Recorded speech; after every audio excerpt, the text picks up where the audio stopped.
Hello, bachcho. Let's see the question. So the question is saying where is the electron transport chain located? Basically बोला जो हमारा ATC है वो कहाँ पे होती है? What could be the key concept here?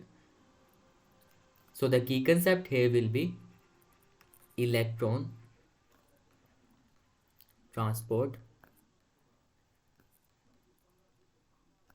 chain. Basically क्या था, during the respiration it basically take place in 4 step aerobic respiration. कौन कौन से? ग्लाइकोलिसिस होते हैं, ग्लाइकोलिसिस के बाद लिंक रिएक्शन, फिर क्रेब्स साइकिल, फिर electron transport system. So we can write it over. कौन कौन से? Glycolysis, link reaction, Krebs cycle and electron transport chain. Electron transport chain. So these are like the 4 steps in the aerobic reaction. So glycolysis में क्या होता है, हमारा जो glucose है वो पायरुविक एसिड में चेंज होता है. लिंक रिएक्शन में पायरुविक एसिड हमारा एसिटाइल हमारे कोएंजाइम के साथ मिलकर एसिटाइल कोएंजाइम ए बनाता है. फिर क्रैब साइकिल में ऑक्सैलिक एसिटिक एसिड किसके साथ? कोएंजाइम ए के साथ कंबाइन करेंगे एसिटाइल कोएंजाइम ए के साथ, and then there will be series of steps, series of reaction over there.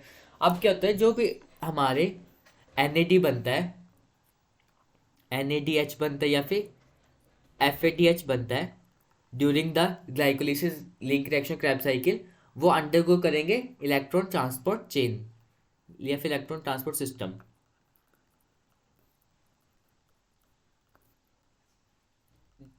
जब उनकी ATS हो जाएगी देन NAD और FAD क्या कर रहे हैं? They will generate what?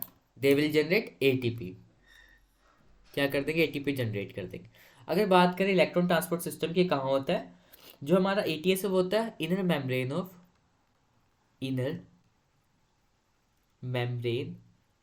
Of mitochondria. Eukaryote के केस में mitochondria, but in the case of prokaryote it is taking place in, यहाँ पे यूकैरियोट लिख दो, यूकैरियोट्स. और प्रोकैरियोट्स के केस में क्या होगी? Cell membrane and to be like more precise peripheral mesosome में. So prokaryote. सो क्वेश्चन पूछा था where is electron transport chain located? It is located in the inner membrane of the mitochondria. Hope you understood that. Best of luck.